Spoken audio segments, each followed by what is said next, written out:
there, and welcome to our winter white arrangement video. So there's a few elements in this, so I'm just going to talk you through what we have. We have some wax flower, which is this one, and this comes from San Diego from our grower Mel there. It comes into season in January, and you can see that it has these tiny little flower heads on it, which is really nice. And then we have these carnations, so just 3 carnations, an amaryllis. So you will have seen that we had one of these in our boxes before Christmas. They obviously, when they arrive, they're very closed, but the beautiful thing about these flowers is they really last for a good couple of weeks, if not longer. So this is a resilient arrangement that you'll get a lot of use out of. There's a whole bunch of olive in every box, which you can use on its own, or as part of a bigger arrangement as well. So this arrangement is really versatile. And then we have 5 of the double petaled white tulips. So the first thing I wanted to do is just to show you how you can break this arrangement up into multiple, ideally 2 arrangements, or you could have more than that if you want. So there are a few options. So one option would be to put in the olive branch on its own. Olive really does last for a good amount of time too, so you could just keep this in ideally a glass container as much as you want to just create like a nice pop of greenery. Other option, so just talking about like soulless elements, is you could absolutely do the same thing with the tulips. So these tulips I've had all week, so they're very open. So when they arrive, they're obviously incredibly closed. But the beautiful thing about them, you can see how they have these like bendy turns and curves. That's because tulips naturally move to find light. So as they do that, it creates like a really nice shape because they all kind of point in different directions, which I think looks really cool and fun. So something as simple as that would work really nicely on an entryway table, or you could even put it on the coffee table in the living room as well. So the third option is to create like a really full arrangement, which is more of kind of a show-stopping centerpiece. And what I love about this design is that it really kind of lends itself to a huge like bridal bouquet. It's very sage green and pure white. So we have a lot of contrast. So to do that scenario, what I would suggest doing is starting with the olive first.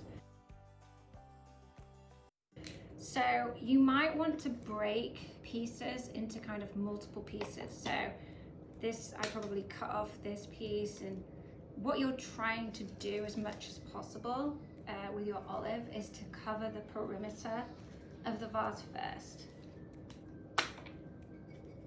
So just working all the way around to create a really nice structure and also a really cool shape. And you'll notice that this vase that I'm using is around 6.5 inches in height and about 4.5 inches in width, which is a pretty standard vase height, but it's not incredibly wide. But because of the shape of the olive, you're naturally going to create a wider shape, which is nice because the wider the shape, the more iconic, if you like, the arrangement looks like. This piece is very branchy, so I might cut off.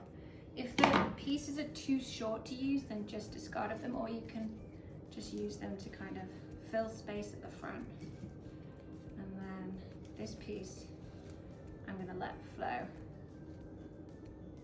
like that. That's perfect. So we then want to add in the focal flower first, which is the amaryllis. So remember, these have very hollow stems. The cool thing about that is it means it absorbs water super quickly, so that they'll open up really fast when they're in water, and then they will hold for a good amount of time too. So they're very easy to cut, but obviously they are quite wide. And then with this, as with most of our focal flowers, I suggest putting it at the front and center. I'm going to cut that one down a little bit more. Putting it at the front and center and just tucking it inside the olive branch like so.